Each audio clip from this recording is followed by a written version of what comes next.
안녕하십니까. 서초동 사랑꾼 최한결의 변호사입니다. 명재법률팀장입니다. 네, 이번 영상은 불륜 배우자의 집착과 관련된 내용을 한번 말씀드리도록 하겠습니다.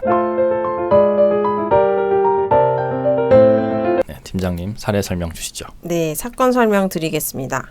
원고는 30대 여성, 피고는 40대 남성입니다. 편의상 피고를 기남이라고 하겠습니다.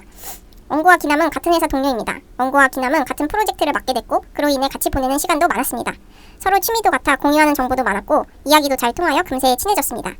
원고도 기남이 결혼했다는 것을 알고 있었기 때문에 그 이상의 관계 발전을 하려고 하지 않았으나 기남이 자신의 결혼 생활이 너무 불행하고 곧 이혼할 거라는 말에 설득되어 기남과 깊은 관계로 발전했습니다.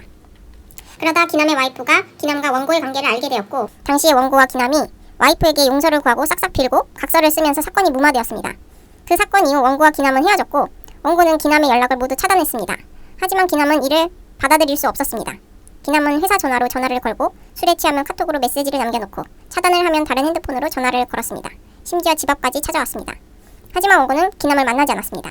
원고는 기남이 제풀에 지치기를 기다리고 있었는데 기남의 와이프에게 연락이 왔습니다. 기남의 내비 기록에 원고의 집 주소가 찍혀있다며 아직도 만나는 것이 확실하니 소송을 하겠다고 했습니다. 원고는 아니라고 부정했지만 기남의 와이프는 상간자 소송을 진행했고 2,500만 원의 판결을 받았습니다.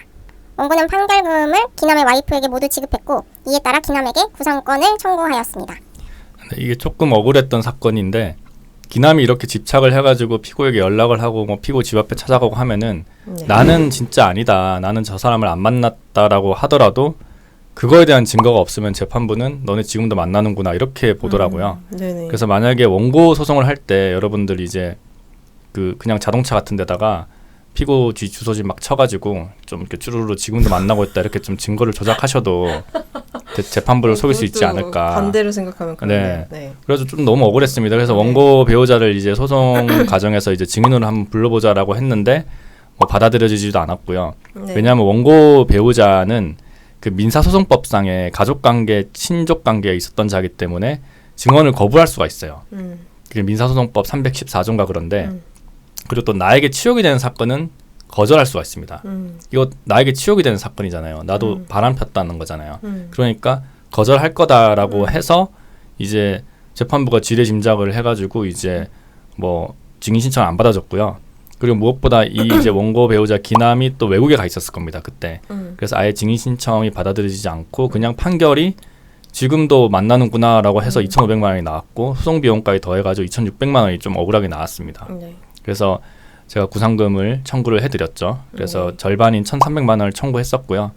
그 판결문이라든지 이체 내용 그리고 추가적으로 기남이 나에게 집착하면서 보냈던 카카오톡 내용을 증거로 제출을 했어요.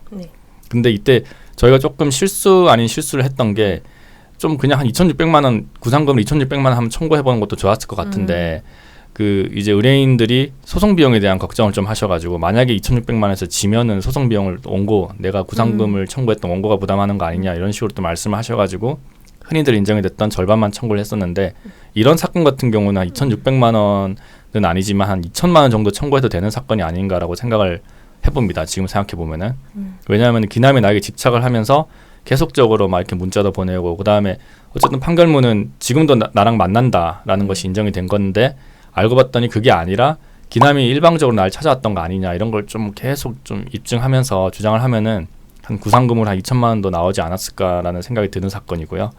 그래서 이제 또 웃긴 게 구상권 청구를 했더니만 그걸 또 이제 빌미로 또 연락이 왔어요. 또 우리한테 연락이 오고 만나자 뭐 어떻게 할 거냐 보고 싶다 연락이 와서 스토킹으로 고소를 한번 해볼까라고 고민도 했지만 이제 또 스토킹 고소 비용이 또 들지 않습니까? 또 그래서 또 이제 그거는 좀 하지 않고 일단 기다려보자라고 해서 결국에 판결문은 1,300만 원 그대로 지급하러 나오고 소송 비용도 피고 부담 그렇게 되면은 1,300만 원의 10%가 보통 소송 비용이니까 한 1,430만 원 정도가 나왔던 그 사건입니다.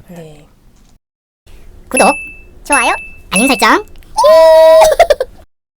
정말 집착 있는 기남 조심하셔야 돼요. 사귀다 보면 알지 않습니까? 이 사람 집착하겠다라는 생각이 들면은 그때 딱 멈춰야지. 안 그러면은 계속해서 찾아오고요. 그리고 또 지가 먼저 지 와이프한테 자폭하는 사람도 많아요. 왜 그런지 모르겠어요. 보통 이제 좀 억울한 피고라고 표현하기 좀 그런데 억울한 피고라 그랬더니만 댓글에 막 진짜 뭐가 억울하냐고 그렇게 많이 달리더라고요. 아무튼 좀 피고 중에서 이제 그 기남 이제 원고의 배우자 중에 남자 기남이 계속 우유부단하게 뭐 나 이혼하고 올 거야 좀만 기다려 막 계속 그렇게 얘기했다가 알고 봤더니 속은 거잖아요. 그럼 이혼하고 오겠다는 게 아니라 이혼을 하고 싶다라는 거지. 그거 속으시면 안 되거든요. 그래서 나도 이 관계에서 벗어나고 싶어가지고 원고에게 자폭을 하는 피고들이 좀 있거든요. 재판부도 그걸 굉장히 안 좋게 보긴 하는데. 헤어졌다고 자폭하는 사람들. 그렇죠. 헤어졌다고 자폭하는 사람도 있고, 네, 일부러. 상간자 소송에 네네. 와이프가 이 여자한테 맞아요. 걸게 하려고. 네. 네. 그래가지고 그런데 있는데 웃긴 게 기남이 자기 와이프한테 얘기하는 경우도 종종 있어요. 맞아요. 내가 바람 펴놓고 내 와이프한테 나 얘랑 바람 폈다라고 얘기하는 경우도 있는데 그런 사람들 보면 거의 대부분 그 상대 여성 우리 피고들에게 굉장히 집착하는 남자들이 많더라. 네, 맞아요. 그래서 여러분들 중에서도 혹시 이제 금지된 사랑을 하시는 분이 계시다면은 집착하는 남자 조금 좀 멀리해라라고 네. 말씀을 드리고 싶네요. 네. 이번 사건 여기까지 하고 네. 다음은 2천만 원 이상은 안 된다. 안 된다. 네. 상간자 소송 피고 사례와 관련해서 2천만 원 이상은 안 된다라고 주장을 했던 사건에 대해서 말씀드리도록 하겠습니다. 여러분들 꼭 기억하십시오. 집착 있는 남자를 피해라. 지금까지 저처럼 사랑꾼 최한결 변호사였습니다. 명재법률 팀장이었습니다. 감사합니다. 감사합니다.